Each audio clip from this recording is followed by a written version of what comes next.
Hello students and good morning to all of you. This is Vijay Singh and I am going to discuss with you the financial accounting unit second. Topic is accounting treatment of shares. This is a continuation and part 2 of the accounting treatment of shares. So in my previous lectures I discussed with you the issue of shares at par. तो जब हम par value पे shares को issue करते हैं यानी कि face value पे इशू करते हैं तो क्या अकाउंटिंग ट्रीटमेंट होता है, उसकी एंट्रीज एंड जनरल एंट्रीज क्या होती हैं. Now in that particular session I discuss with the issue of shares at premium. अगर हम प्रीमियम पे शेयर्स को इशू करते हैं तो क्या हमें करना है. तो फर्स्ट ऑफ ऑल आपको ध्यान देना है it is issued of share at more than face value. ठीक है, यानी कि जब हम 100 रुपए का शेयर 110 रुपए में इशू करते हैं या 105 रुपए में करते हैं या 10 रुपए का शेयर हम 11 रुपए में करते हैं तो इसको हम कहते हैं issue of share at more than face value यानी कि प्रीमियम पे करते हैं. तो this premium can be utilise for, इसको यूटिलाइज कर सकते हैं अलग अलग जगह. तो इसमें हमने करना क्या है, सबसे पहले issue of fully paid up bonus share to the share holder. जितने भी फुल्ली पेड बोनस शेयर्स होते हैं उनको शेयर होल्डर को इश्यू करना होता है.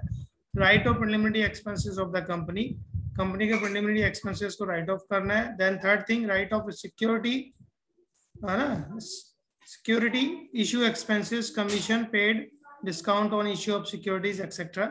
Fourth है आपका for providing the premium payable on redemption of redeemable preference shares or debentures of the company. Then for buyback of its own share as per section 68 भी हम इसको कर सकते हैं. तो इश्यू ऑफ शेयर जो है एट प्रीमियम किए जा सकते हैं, यानी कि जब हम इश्यू को शेयर को जो है 100 रुपए के शेयर को 110 में या 10 रुपए के शेयर को 11 रुपए में या 15 रुपए में इस टाइप से अगर हम शेयर इशू करते हैं तो इसको हम कहते हैं issue of share at premium. Generally general entries for accounting of security premium and the securities premium may be collected by the company with application money. तो जनरली जो सिक्योरिटी प्रीमियम अमाउंट होता है इसको प्रीमियम अमाउंट कहते हैं.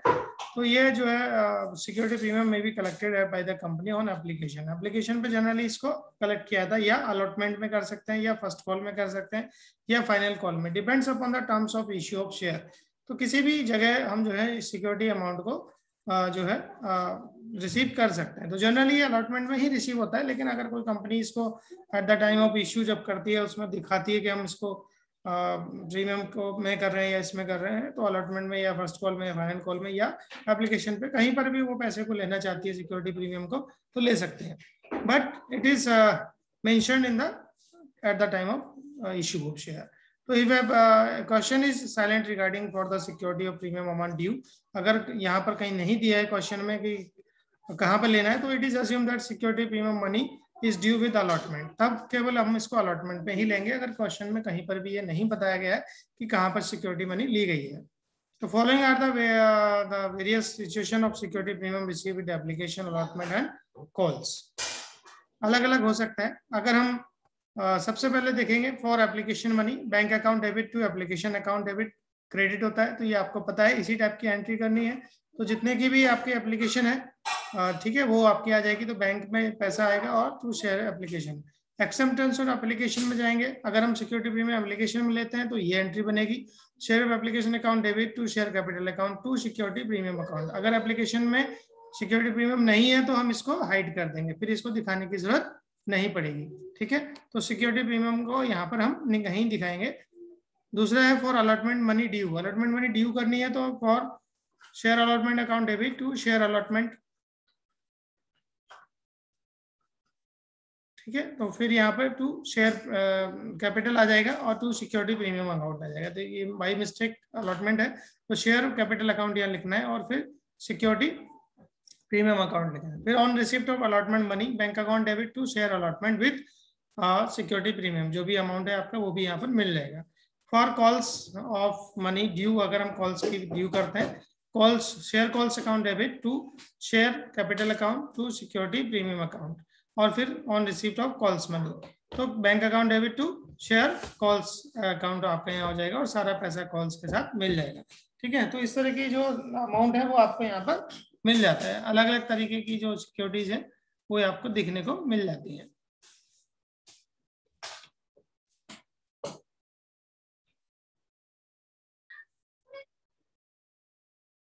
तो यहाँ पर एक एग्जांपल लेते हैं. VS limited issue 20,000 equity shares of ₹10 each.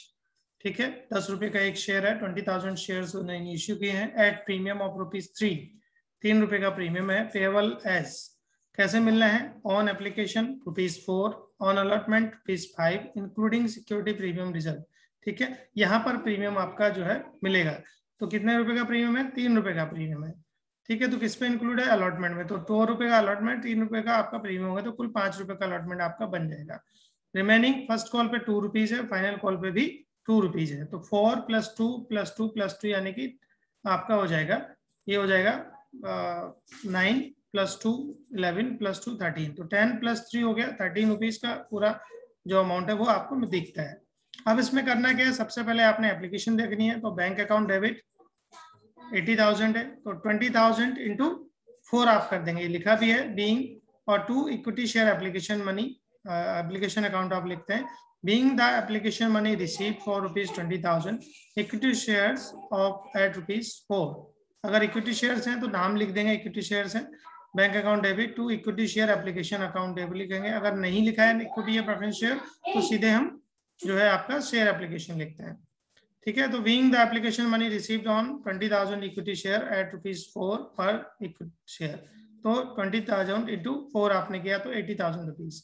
फिर इक्विटी शेयर जो एप्लीकेशन मनी है उसको कहाँ करना है? उसे शेयर कैपिटल में ट्रांसफर करना होता है। तो equity share application account debit to equity share capital account में आपका डाल देंगे। Being the transfer of application money on 20,000 equity share to equity share capital account, तो ₹80,000 आपका कहाँ चला गया? ये कैपिटल अकाउंट में चला गया। अब तीसरी एंट्री बनाएंगे जिसको हम कहते हैं अलॉटमेंट की एंट्री। तो अलॉटमेंट में सबसे पहले क्या करना है? ड्यू करना है। तो equity share allotment account debit to equity share capital account to equity to security premium reserve. तो ये अमाउंट देखना है। तो 20,000 × 2 जो है अलॉटमेंट का है, और 20,000 × 3 जो है वो प्रीमियम का है। तो कुल मिला के 40,000 और 60,000, तो अमाउंट कितना हो गया? ₹1,00,000। तो equity shares allotment account debit is ₹1,00,000 to equity share capital account 40,000, equity share premium reserve account 60,000। Then bank में आप क्या करना है? फोर्थ एंट्री क्या होगी? जो पैसा है आपका अलॉटमेंट में वो आपको मिल जाएगा। तो bank account debit ₹1,00,000 to equity share allotment account ₹1,00,000 being receipt of ₹5 on 20,000 equity shares. ठीक है, 20,000 पे आपको मिला है। देन फिर फर्स्ट कॉल को ड्यू करेंगे। Equity share first call account debit to equity share first call capital account 40,000, 20,000 × 2 40,000 हो जाएगा। Being the amount due on 20,000 equity shares of ₹2। फिर इसको पैसे को रिसीव कर लेंगे। Bank account debit to equity share first call account being the receipt of ₹2 on 20,000 equity share 40,000 के हिसाब से। इसी टाइप से फिर फाइनल कॉल बची, या जिसको equity share final call account debit to equity share final call ₹40,000 being the receipt of ₹2 on 20,000 shares. Bank account debit to equity share first call account 40,000, तो ये पैसा आपके यहाँ रिसीव है। इस तरीके से इस क्वेश्चन की सारी जनरल एंट्री आपकी हो जाती है। तो ये तरीका है करने का। इस टाइप से आप इनको देखें, प्रैक्टिस करें घर में, बार बार इसको चेक करें। Thank you very much.